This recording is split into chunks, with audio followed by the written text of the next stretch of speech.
It's just that we're a bit lucky. We're entrepreneurs and we get to tell our story a bit more than others around us. I think that's very true. What I used to do was I said yes to everything, and then I'd call my competitors and ask them how they would do it, and then call my client back and say, this is what we're going to do, and this is how much it's going to cost. The Latin phrase from the Stoics, amor fati, which is love your fate. Yeah. Learn to love the hand that you've been dealt, even if it looks like a crap hand to you. Welcome back, everyone, to the Entrepreneurs Roundtable, episode number 2. And I'm joined by... Ben Whimpey from Indimax Productions. I don't know where to look with all the cameras, but I should know. But I'm going to look at that one. Indimax Productions, Ben Whimpey. This is Ildi Racz Prosser from the Time Fix. And yeah, this is my first one. Excellent. It's great to have you here, Ildi. I'm Nathan Bailey from Simplify Business Coaching. I'm Eugene Wong from A Stronger Narrative. And I'm Jo McClure from JM Virtual Business Services. My first time also. Brilliant. Also great to have you here, Jo, and Eugene and Ben, have you back. So today we're going to explore your business story. What is it about your business that makes it different from everybody else in the market? I think that businesses succeed by their story and they fail by numbers. If you don't have money, that'll make you fail. But if you don't have a story that drives your business, you will also fail because you need a unifying theme that joins your staff and your customers together towards a mission that you all believe in. That's your business story. So that's what we're exploring today. So Ben, you are a man who is regularly telling stories. Tell us what's your origin story in terms of becoming a director of a film and other films of video? Do we have enough time? Yeah, fantastic. Exactly. Start the timer. Ben Whimpey, verbose man. Look, I mean, it's funny because this subject is totally, I totally align with it. So story is king, we say in cinema. And I totally agree with that sentiment. And story is very essential to who we are as Indimax Productions. But I mean, it's interesting because our story is, I didn't want to be Whimpey Video Productions. So then I started off as Orsino Media because I love Shakespeare. I was a bit of a theatre geek. So I love Shakespeare. There's Duke Orsino. And then we evolved into Indimax through our narrative or our story. And essentially, my kind of business story was I worked in a business and I hated the fact that there was 40 people on the floor and I looked around and went, 4 people can do the job of these 40 people. Wow. And I came back to Australia. I was working in London. I came back to Australia and I said, I will never work for someone else again.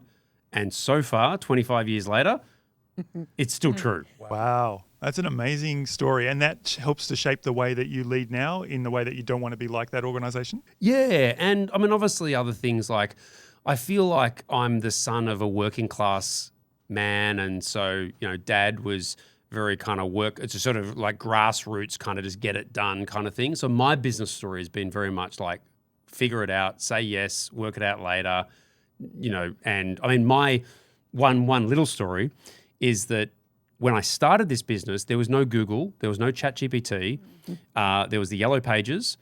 And what I used to do was I said yes to everything. And then I'd call my competitors and ask them how they would do it. And then call my client back and say, this is what we're going to do and this is how much it's going to cost. So I didn't know how to film a seminar with 3 cameras. So I called my competitor and I said, hi, I'm Bob from Seminars Are Us and I need 3 cameras and how much would you charge for that? And how would you go about doing that? And I faked it till I made it and yeah. Market research. Yeah. Brilliant.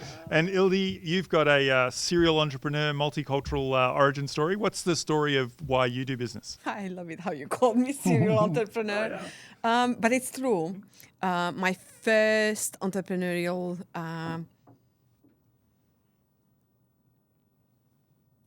step, or whatever you might want to call it, was I was probably 15 and I was selling knives. Wow. I'm sorry for traveling everything. Don't even. We were with one of my friends. She just had a big bag of beautiful knife sets, and she was like, I can't go alone. I'm a girl, you're a girl. Let's team up and let's do something. So this is I don't think that my parents even knew what I was doing. So that was the first one. So I've done markets and you name it, we kind of tried it and done it. And then I met my husband, and he already had a cartographical business, and it just clicked. So this is how I became a cartographer. And I don't know if anyone knows that, but I pretty much started with making maps. So I first knew the trade, then I had a uni degree, and we were building a business. And on the back of that business, we came to Australia. And here I did exactly what every mom does, you know. You jump into direct sales and you build something, and you pay for dance classes and swimming classes and so on. And you learn English. That's an important one. And that's a funny one, because when we arrived, my English was the best. But about half a year into being here, I just noticed that my English was regressing, because I wouldn't speak with anyone in English except for 2 minutes at the gate. And this is how I started to panic. I need to do something, get out there and meet people and so on. And I've done everything from reading out loud script from the back of my flip charts to laughing at jokes that I did not understand in any shape or form. And then, of course, my story is that I pretty much went through a divorce. And suddenly everything that I was doing needed to upscale to now pay for all the bills. And that's when I realized that I'm missing the organized gene. So this is how I landed in the space where I am today, because you don't learn time management or productivity. There's no uni course or anything that would prepare you for this. This just happens to you. And everything that I've done ever since is all about that passion that was sparked from knowing that I struggle with it. So if I struggle with it, surely someone else struggles with it. And designing a planner and everything that came with it. And today, with Pooja, we're pretty much on a whole different plane. We discovered some amazing secrets around productivity and how can you become the best version of yourself. And if you would have asked me, the 16-year-old me, what will you be when you really grow up? I would have never, ever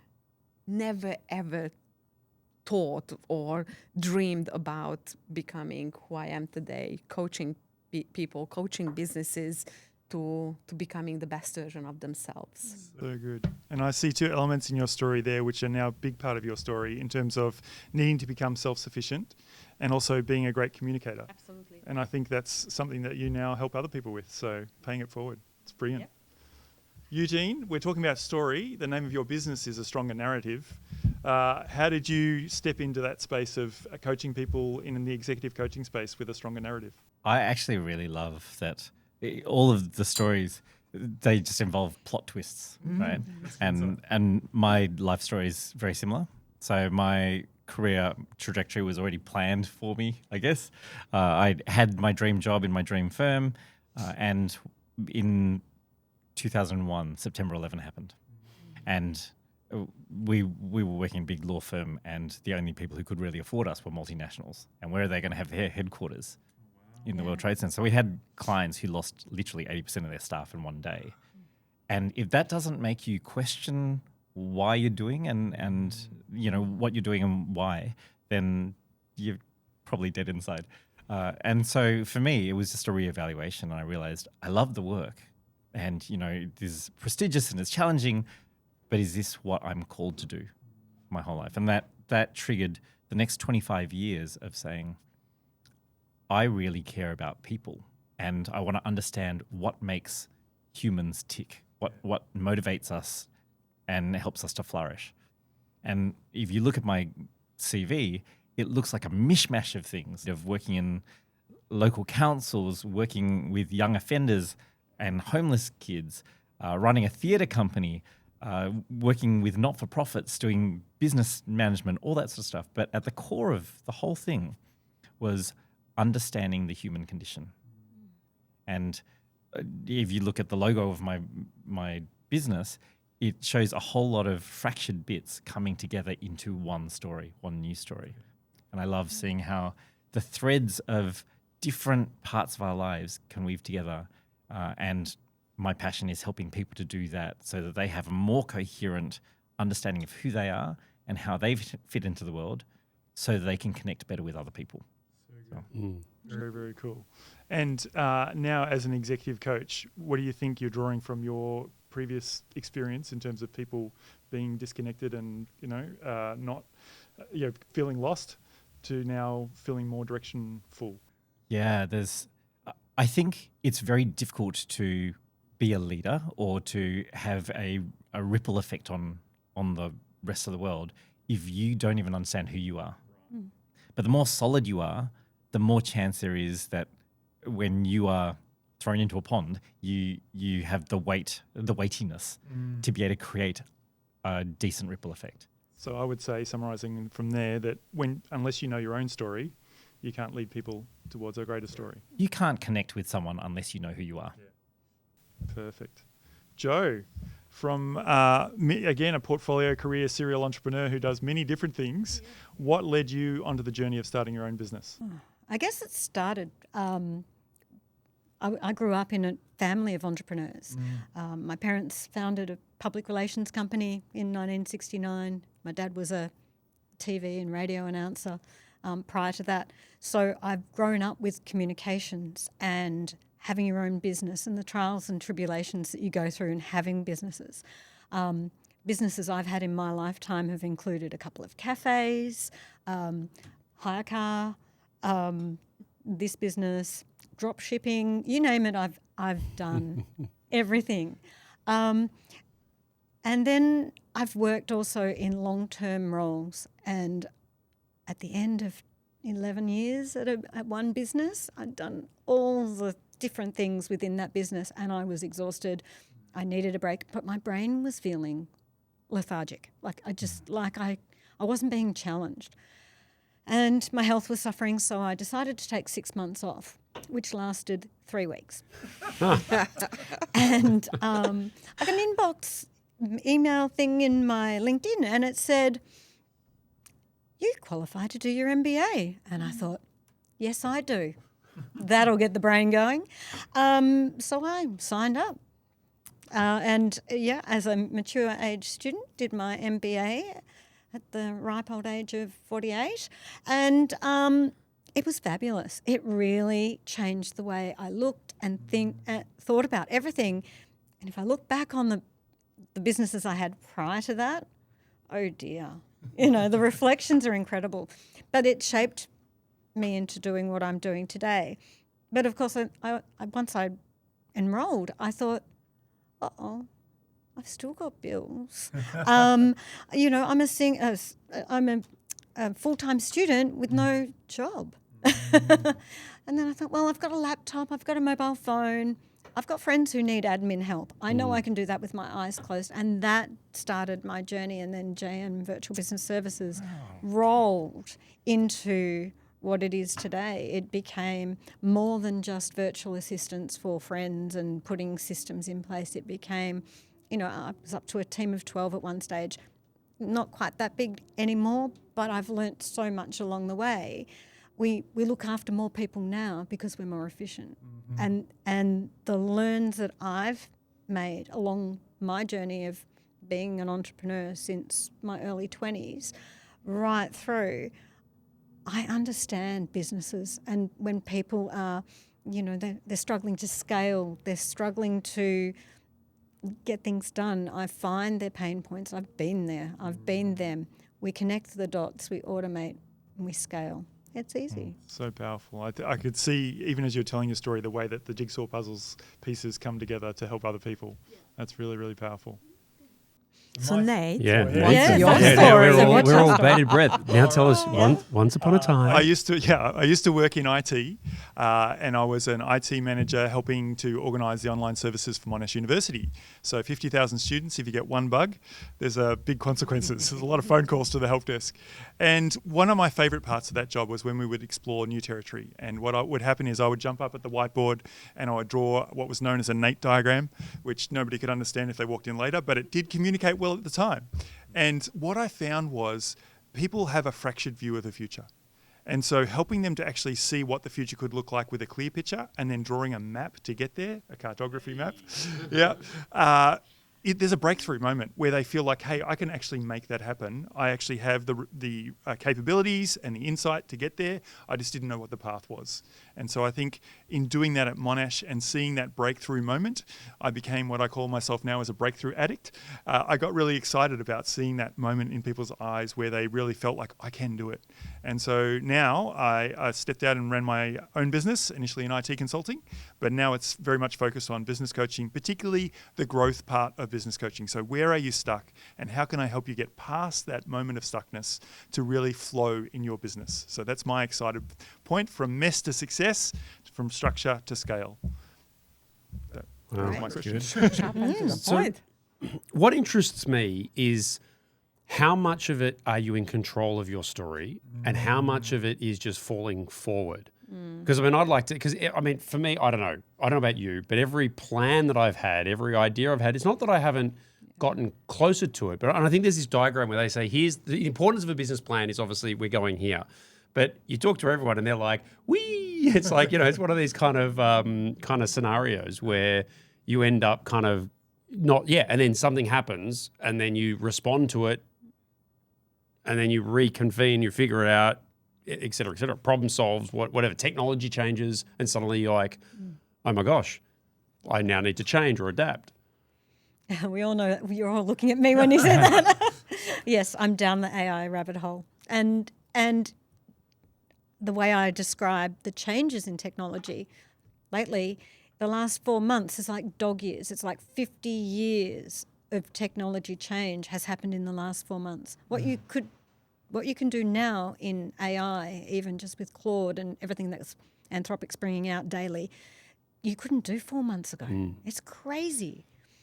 At the end of the day, I think what that's showing is that we can't control the world around us.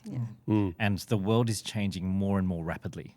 And so we can only control who we are and the way we respond to it. Yeah. So we're a player in our story, but we are not the only determinant of it. Yeah. But I think there's two parts to this, because there's the business functioning story, which is the up, down, slide, climb, crawl, dig yourself if you need to, whatever, hit the wall, bounce back, and so on. But then there's the other story. Because if I think about my own personal journey, every single little step I've taken since that first entrepreneurial thought until today has led to this whole complete story of who I am today. And someone said, "Oh, how is cartography fitting with time management today?" It does. It actually does, because everything I know about how to think, how to dissect, how to look at the information, how to synthesize, how to build up someone is coming from that experience. And I think a lot of times we don't honor those little stories, whether they were fulfilling or just lessons or they really brought success to us. They all contribute to your overall story. Yeah. It's just that we're a bit lucky. We're entrepreneurs and we get to tell our story a bit more than others around us. I think that's very true. I had a colleague who he's described it as your preferred future. So effectively, we can have a preferred future that we work towards, and that's the journey that we want to go on. Yeah. But then you take this path, and that wasn't quite what you wanted, and then you come back this way. And I think the way you're describing it is you end up with a mosaic career. And all of those pieces come together to actually tell a much more powerful story than any one part would. And so you bring a unique set of skills and insights and experiences that actually make you a much better coach than if you just had gone on a pure coaching journey. Can I ask a question to everyone? Yeah. I know, I'm sorry, Eugene. No, go for it. What did you want to be when you were 6 years old? Great question. Oh, wow. I wanted to run a chain of hotels on a desert, like an island in the middle of nowhere. That's so cool. 6 years old. Why 6? Because Okay. I feel like I can't. I think it needs to be like, I don't know. For me, it's like 11 or 7. Like I can't remember it when I'm youngling. Yes, youngling. Yeah. When I was a wee Ben Whimpey. Oh, well, for me it was. I I mean, I wanted to be an actor. And this is the thing, my story is a lot of letting go because I wanted to be an actor. Then I think at film school they sort of said, "Oh, Ben will be the megalomaniac." Like I think I was a nice megalomaniac, which I think if you know me well enough, it still is. Yeah, So, for me it was acting, and then of course, it became about not control but it became a thing of actors are told sort of what to do. You don't have a lot of control, and I think the entrepreneur in me was like, well, how do I get to do something else? And then I wanted to do theatre, and I wanted to direct theatre or act in. I love theatre for the sense that, and this will align a little bit with Eugene's past, but I love theatre because the immediacy of the audience in terms of you knew you either had them or you didn't have them. Yeah. And I guess I also had the ego to ignore if I didn't have them. I just always assumed that I had them. But yeah, a lot of letting go. So then as I moved forward, I fell in love with film and TV but film and TV, right? I thought, I will make a film on film. I would get the cinema experience. I would get the red carpet premiere. It would do all the things. So I learnt a lot of the skills of how film was made, how film was distributed, how the business of film worked. And then suddenly, and when YouTube came out, I was a little bit like, no, that's not the serious. And even TV, like TV and YouTube and online. Now I've had to redefine myself as I use the term filmmaker or storyteller, but essentially I'm a content maker or a content creator because now it really doesn't matter. And that was a real letting go a couple of years ago when I thought, I'm actually probably never going to make a feature film in the way that I grew up with the Spielbergs and the George Lucases and that kind of world. And so for me, it always seems to be that letting go and then building myself up and then letting go. And I think that's the thing. As entrepreneurs, we are like, I don't know what the best thing is, but we're constantly taking off our skin or like recreating ourselves. Like chameleons. We're chameleons, yeah. Even if you could shoot a film the way that you imagined you'd do it, I think it wouldn't land the same way now because the world is speaking a different language. So all of the shifts that you're making are actually just a different language to keep up with the times. And what Ildi was saying before made me think of the Latin phrase from the Stoics, amor fati, which is love your fate. Learn to love the hand that you've been dealt. Even if it looks like a crap hand to you, what can I do with what's in my hand right now? And I think it comes back to what I'm hearing from everybody is whilst we have a plan and we might have wanted to be a filmmaker in a certain way, external forces have influenced the agility, the way we've had to change and adapt, and the agility in our businesses and being entrepreneurs. We've been able to flip the switch and flip the script even, and just make little adjustments, but we've made so many learns along the way. So I think that's really cool. So what did 6 or 11-year-old Joe want to do? Honestly, I wanted to be an entrepreneur and I wanted to work in public relations, and I do both now. So there you go. Win. What about you, Nate? I think I actually, my father is a minister in the church, and I think I actually wanted to be, like my dad, to be a minister. And I think, so my heart then was to help lead in a church, but I think now I see a greater opportunity to lead in the world. Still the same message. Do you have a purpose? Are you able to live that purpose? But now much more in the workplace than in the church. That's wonderful. Yeah. That's cool. Eugene. No, Eugene said he You wanted to be a chameleon. Oh, yeah. No. You want to be a chameleon? No, at the end of the day, what I've always been passionate about is connecting with people. Hospitality. And so I find ways of doing that. You want to be a chef. No, I just want to eat. So, I'm very much out of the box. Yeah. Because I wanted to become an astronaut. Oh, wow. That is Wow. actually cool. Sorry, you win. Yeah. Yeah. Yeah, done. Yeah. Possible. I mean, wasn't it Shatner went up at like 86 or something? We're past that. But You are my sun and moon. It's fine. but I think that came again. I grew up in Transylvania, which is part of Romania. What that means is that I grew up under a communist regime. So to us, getting out and being heard was always one of those dreams. And once we hit that teen years when revolution and so on, we went from here's the freedom, now you can talk, but still you're not heard. Yeah. It's quite an interesting thing. We kind of felt like we finally are free, but you were still not free because The mental framework was still there. it's not just that. Okay. It's quite an interesting thing. When I was little, we had money, but we didn't have anything to spend it on. Once we hit that revolution, the coin flipped. We now had all these opportunities, but we did not have the means to actually make the most of them. So in some shape or form, we were still stuck. And I think this whole idea of breaking out and conquering the world came from that need to break free. So yeah, it's I'll always be a little bit of that free spirit, flying a big sci-fi nerd.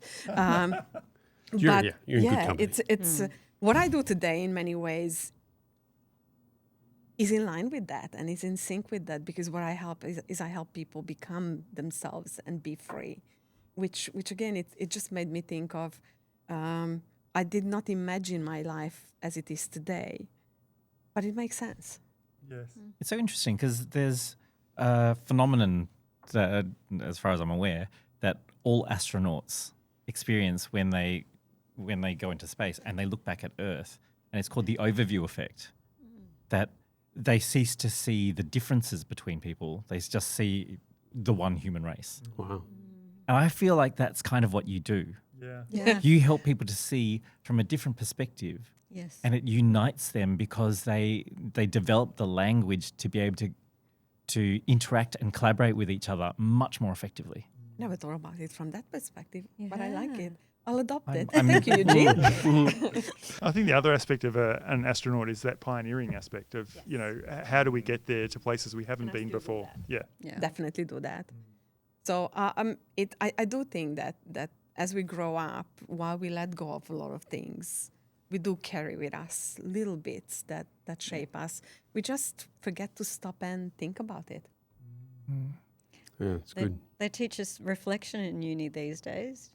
They probably did way back when too, but that's exactly what we should be doing. We should be just taking a moment and looking back and seeing where we've come from and how it's shaped us. I mean, Joe, you're lucky because you had entrepreneurial parents. Exactly. When I said that I'm going to have my own business, I Yeah. still can see my dad's face Oh.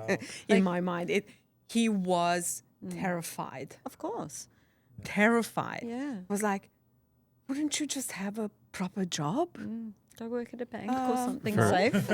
I probably, she hasn't done it for a while, so I'm hoping she's starting to get okay with it. But for a long time, my mother would call me and like tell me about these wonderful jobs. She'd be like, Ben, and I was like, Mum, like, I run a business. I've got a job. Like, and she's like, yeah, but you'd be really good in a bookstore, or you'd be really good as something or other. And I'm like, yes, maybe, but I am gainfully employed. Yeah. yeah, not profitably employed. No. To me, it's like it's kind of like crazy. It's interesting because I remember hearing somewhere this sort of charity was talking about sort of their business leaders, and they were sort of educating their staff to say, look, don't put your regular salary expectations on owners, because sometimes they'll have high highs and low lows, and so sometimes they'll come, like, if you call them and hassle them, they may not be as generous because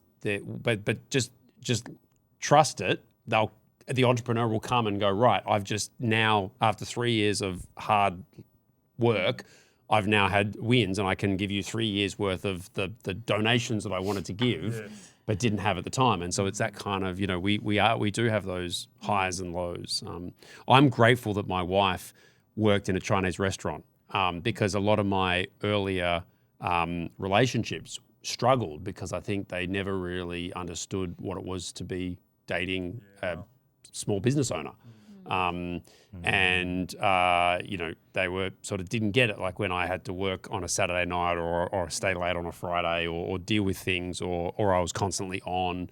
Firing business partners. yeah. Just because they weren't aligned with where we were heading. Yeah. So, Yeah. yeah. Makes you prepared for difficult conversations. God, yeah.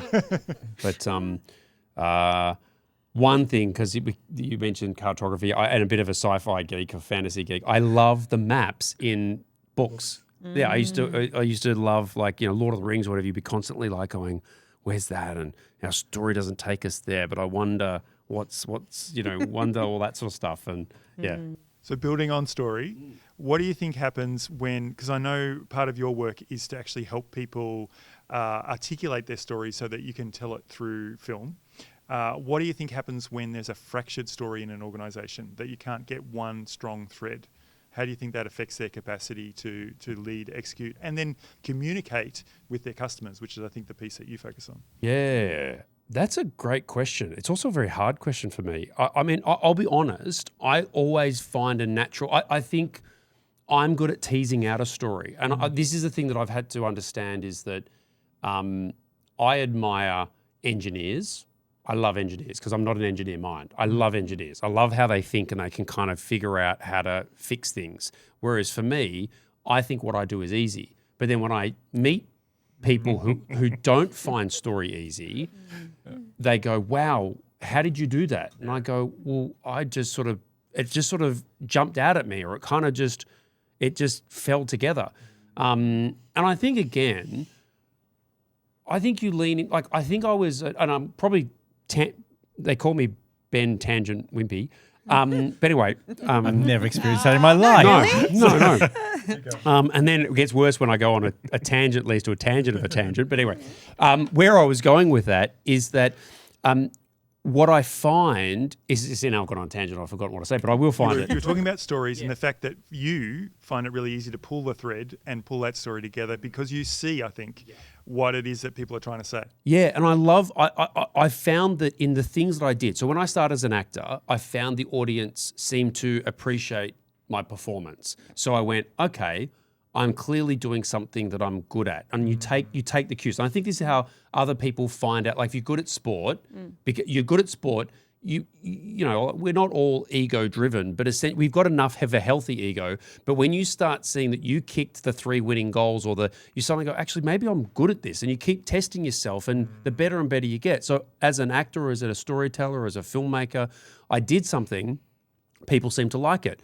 I made something for a community, and the way I structured the edit or the way I framed the shots, the audience responded and leaned forward and said, wow, that was really good. And I just kept doing it. So I found the same. In the boardroom, I would have imposter syndrome going, oh my gosh, I don't know why they're going to trust me. Like I'm hoping that they say yes to my ideas and they like what I've put down.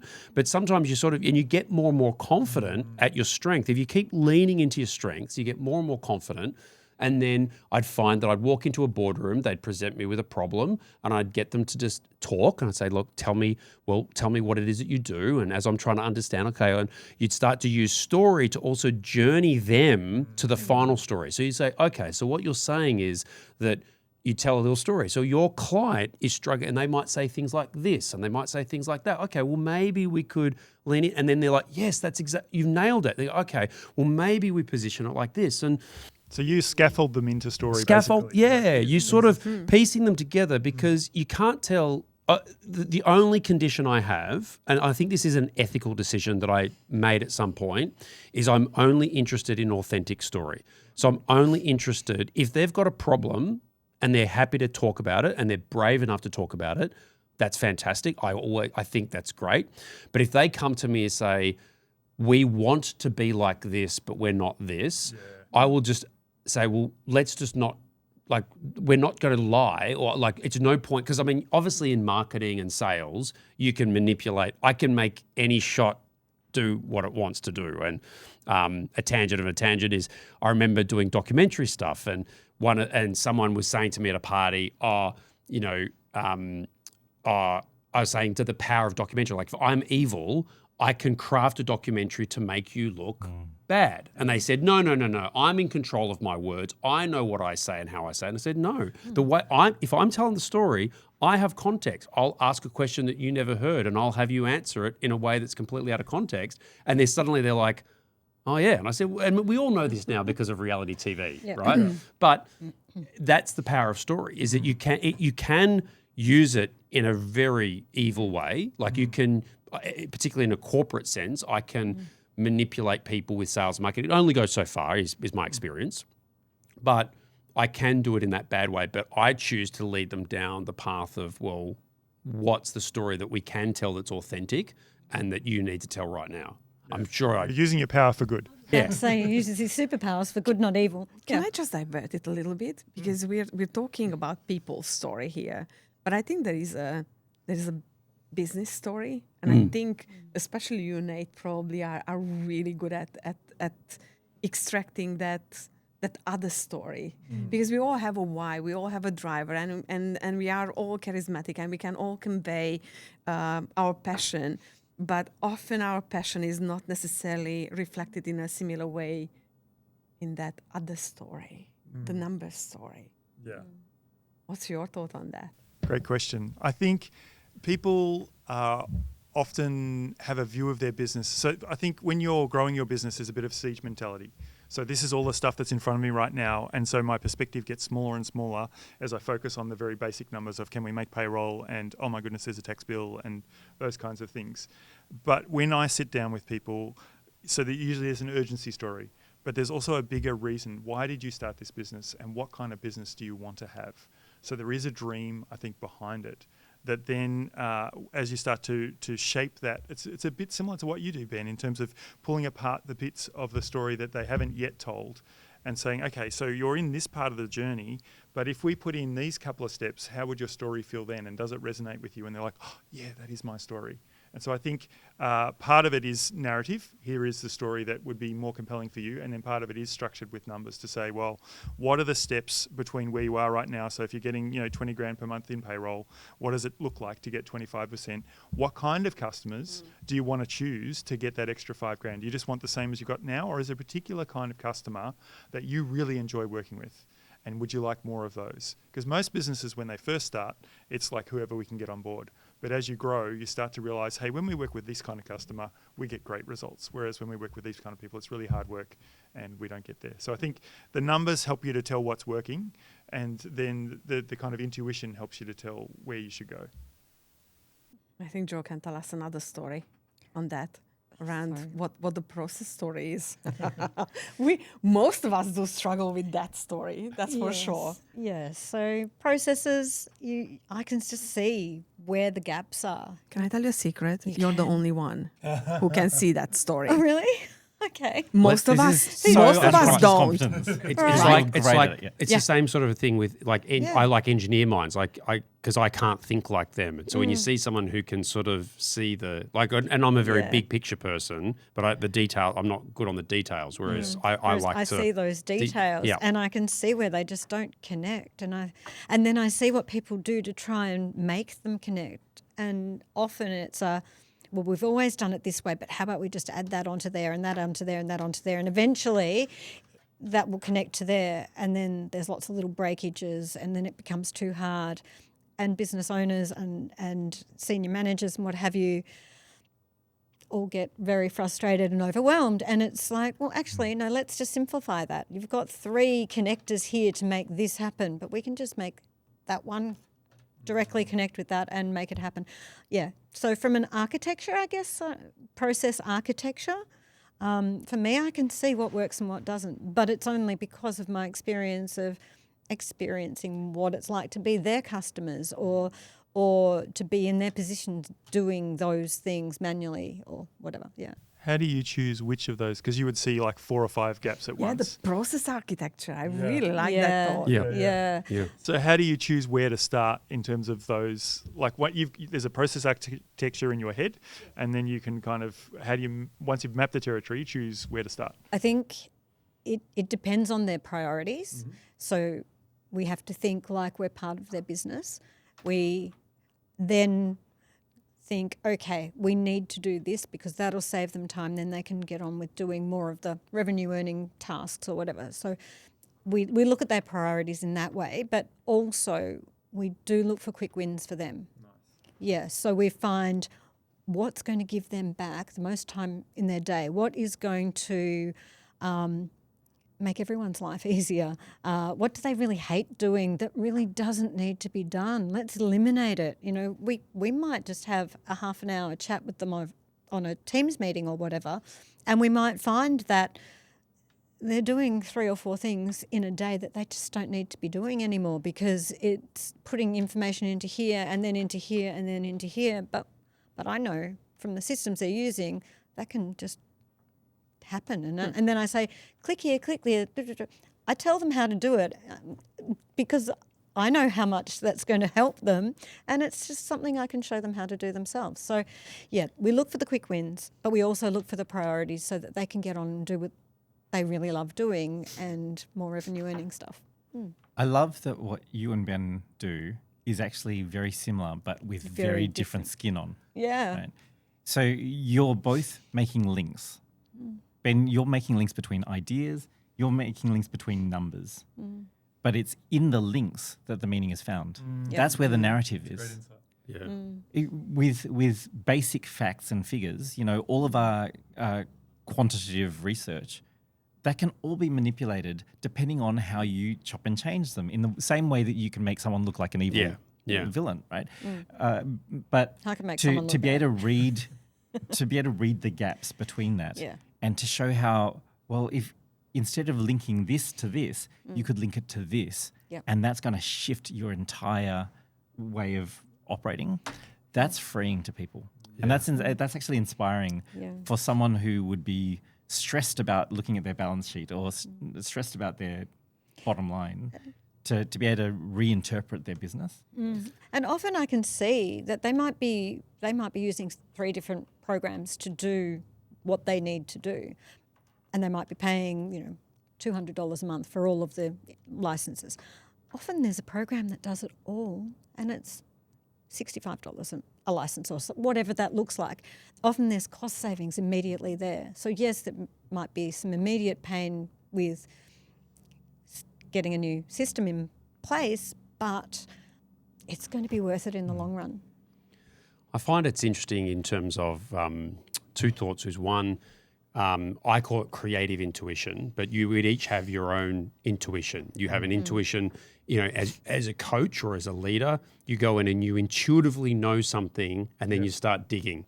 And so for us, it's creative intuition. And the other thing is you learn from creative intuition to trust the process. I know that you can, like, sometimes people think that an idea is the best idea like it doesn't start there. It actually can start with a bad idea. A bad idea can become a good idea. A bad story can become a good story.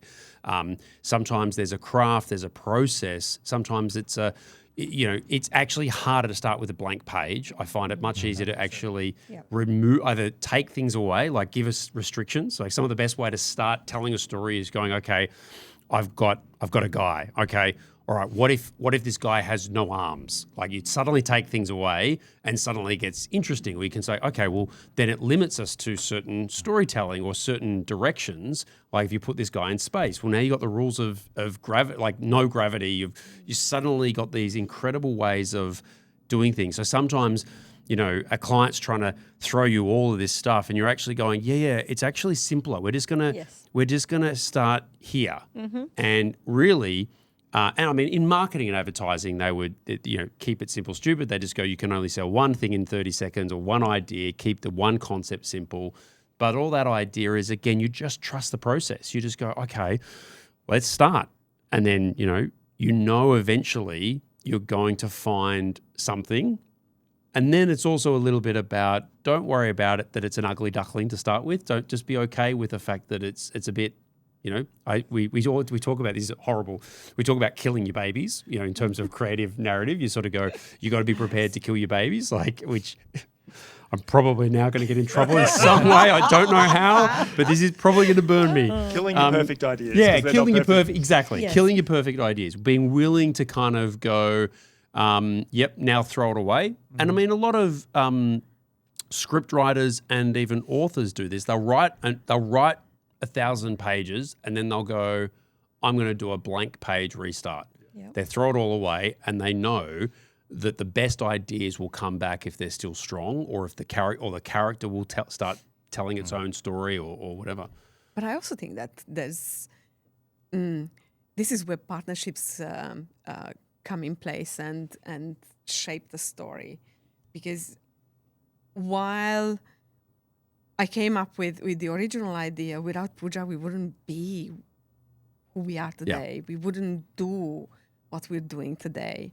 It's so important to think and consider those other people around you who are shaping the story. Oh, absolutely. And it can create something special and something new and something exciting. And often it gives you that other perspective. And I think one of the biggest issues with today's world is that we don't teach our children to look at things from many different perspectives. Mm-hmm. We show them this, and that's pretty much it. Yeah. And they don't have that prompt to just turn that glass. Or look at it from 90 degrees or whatever it might be. And when you start looking at the people around you as partners and think about what they would bring to the table and their unique perspective on things, that's when you start seeing the story from different angles. Yeah. I think this is why people who annoy us are actually really great for us. Yeah. Because they think from Thank a you, different... Eugene.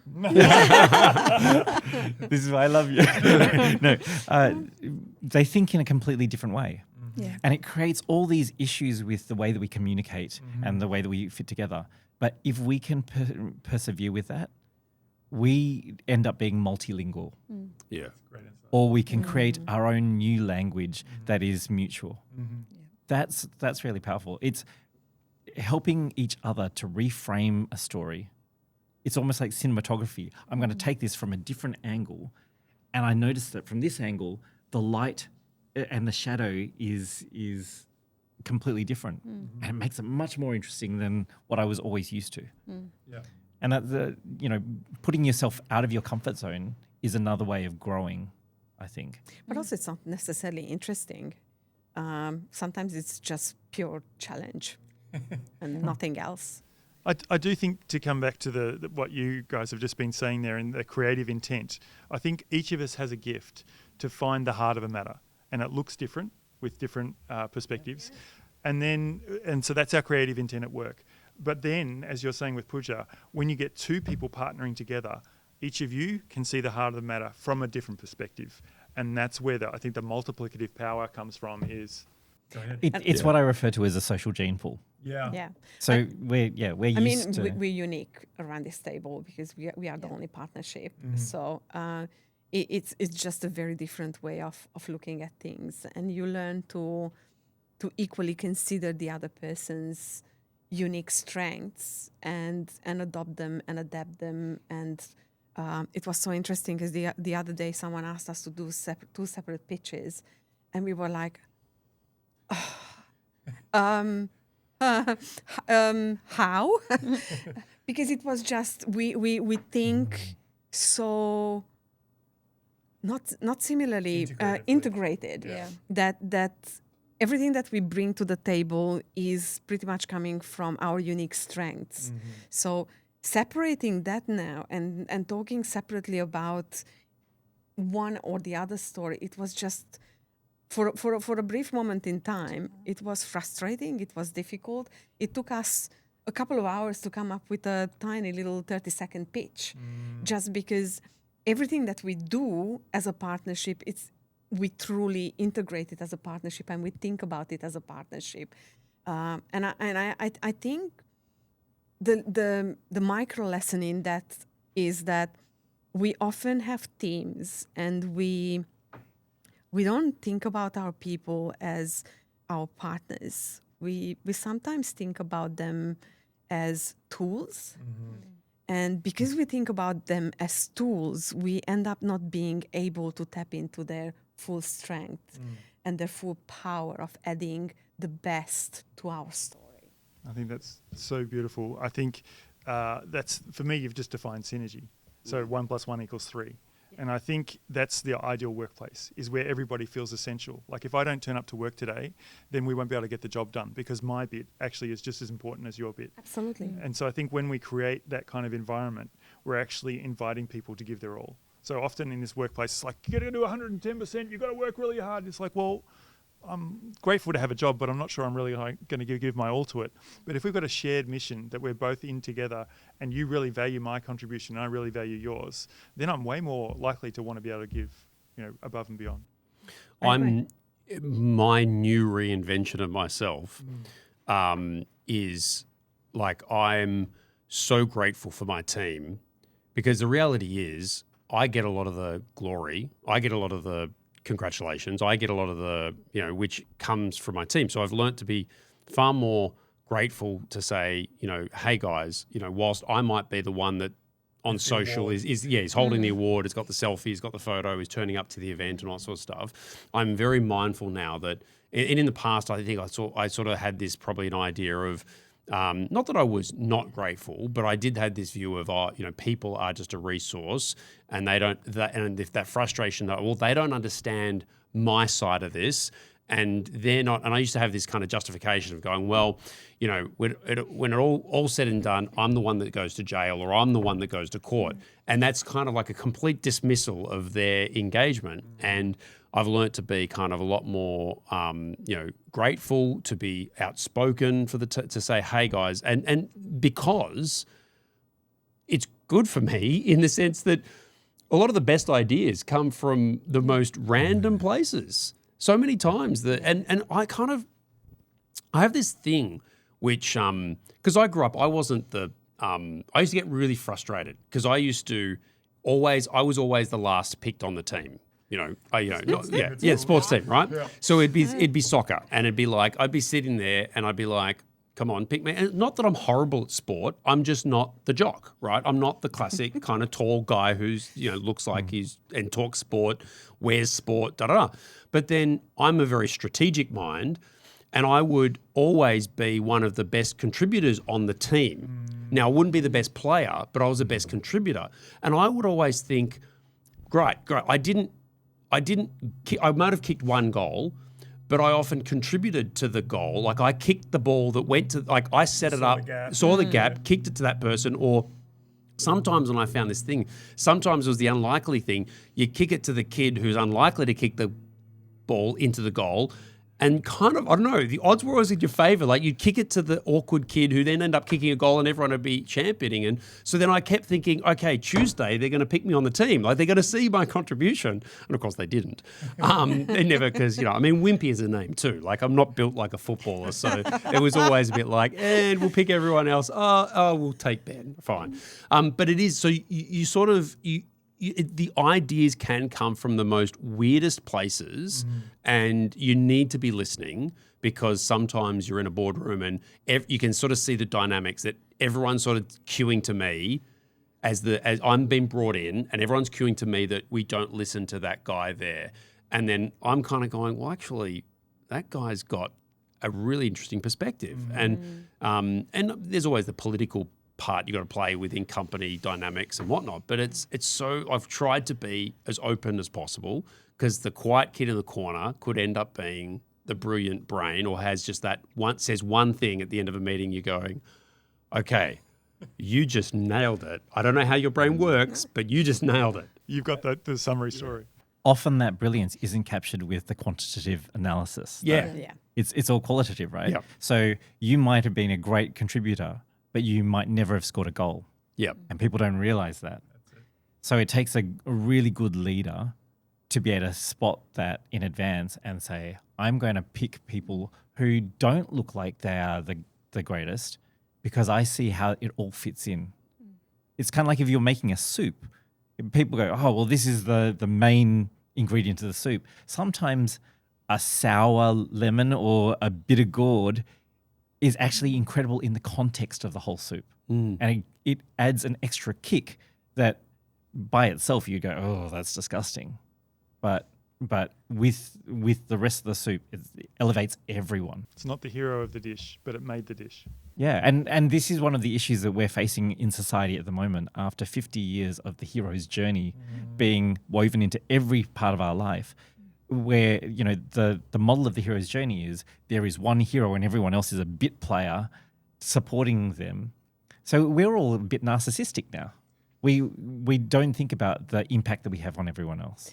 I do believe that as entrepreneurs, it's our responsibility to champion our people and to make sure that their voice is heard. And I think a team only works when everyone feels valued.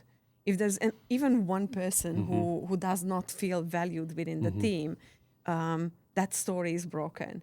And that story will never be loud enough to be heard by everyone and the way that it's supposed to be heard.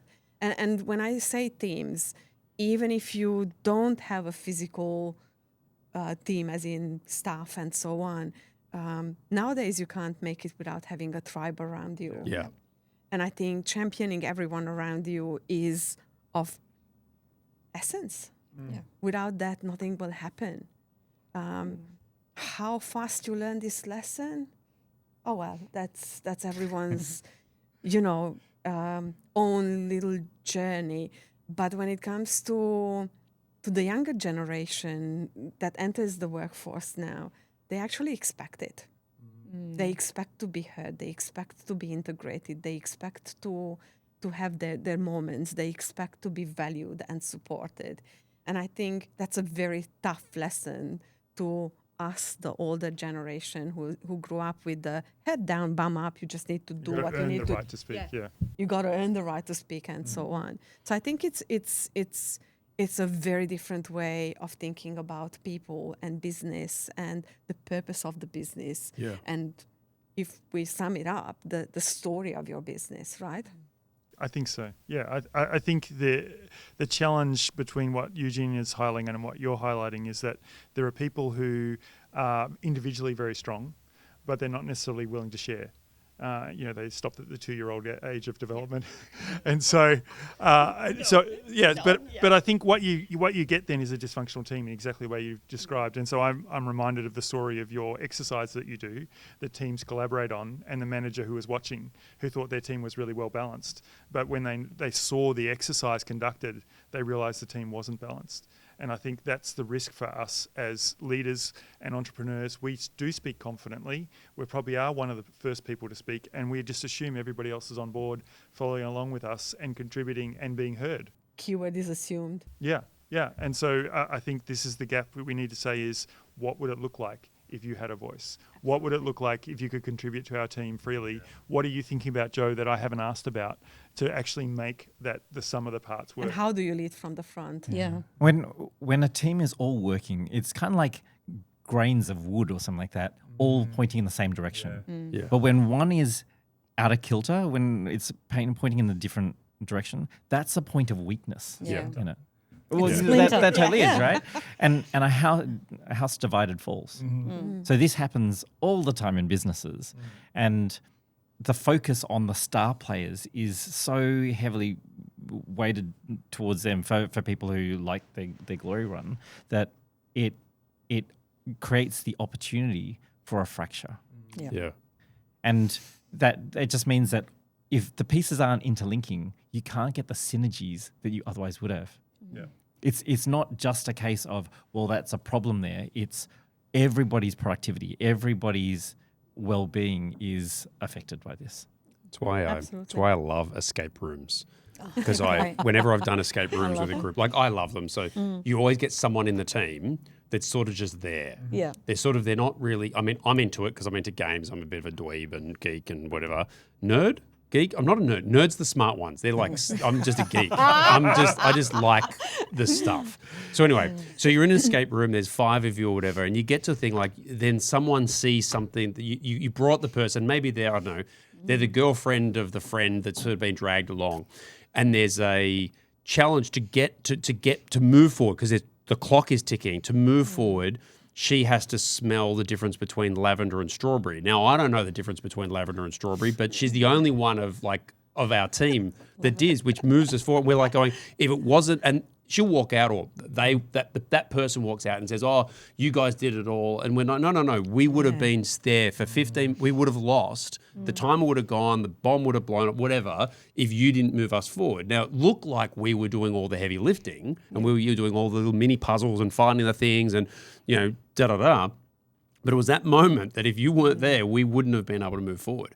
Which goes to my frustration at the moment, is that I'm finding that people like to talk it up, but don't actually act it out. So for example, I get a lot of awkward people in creative, like they love, like I get a lot of, I don't know what the proper word is, neurodivergent. I get a lot of people who are a bit kind of weird with clients, but they're really good. They've got a passion for film and TV or editing or something. And, you work with a big organization that on their posters, they're all like, we're inclusive, we love supporting people, da-da-da. And then I'll have that person on my team, and you'll feel the pressure from the client going, don't bring that person again next time, because that made us feel awkward, and we won't back your business anymore. And you sort of want to kind of name and shame them. Like you want to call it out and go, Point to the poster and go, don't you believe in that? Like you're a government organization. Don't you believe in that? But now you're kind of, you really just want the hero. You just want the person who knows how to dress, knows how to speak, looks like they're good at what they do. I mean, I often tell a lot of my crew, I said, I look like a good camera operator. I'm not the best camera operator. I just look confident. And my clients then kind of believe me. Now, I've probably destroyed my entire reputation. But I often say to that, when I train up people, I say, look, a lot of it is, and I've got to teach them to go, when you kind of, because as soon as you are as soon as you have you walk in and you trip over a few words, or you look like you're not quite confident, bang, they'll suddenly go, well, that must mean you are awful at everything. And I hate that about our society right now. Confidence sells. Yeah. It does. And so I think if you can help people to be confident, even if the inside they're like that imposter syndrome like you're talking about, it actually helps them do their job well and be respected. So I think it's a skill. I think we can teach it. I think people need to learn it. Here we go. No. All right, let's have some controversy in the remaining 2 minutes of the show. The biggest issue with this statement that we need to learn to be confident and so on is that it makes you live in that light, in the spotlight. The hero again. In that hero space all the time. We're not designed to do that. If anything, we're designed to hide and to be experts at hiding in whatever we do, in whatever space we have. It's just pure survival. So we're going against the grain. We're going against our essence.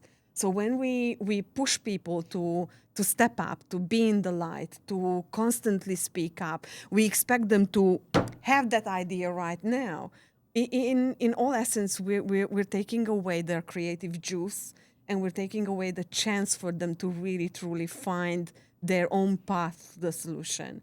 And I think if we just turn a little bit, dim the light a little bit, just a teeny weeny bit, so people can suddenly feel a bit more comfortable and be themselves, feel empowered, allow them to say foolish things and make mistakes. That's when you will really, truly find the power of the people around you. I think that's something we can all agree on, is that if you can feel like your role in the story has meaning and you're contributing to a story that has meaning, then you will want to continue to contribute. And I think that is a great note to finish on. Thank you very much, everyone, for contributing today, and look forward to the thousands of comments that we are looking forward to from this episode. No pressure. Yeah. Man, we could go, there's Spotlight. so much we could tap into. It's good. Well done, Nathan. Yeah. Thank you so much. Well facilitated.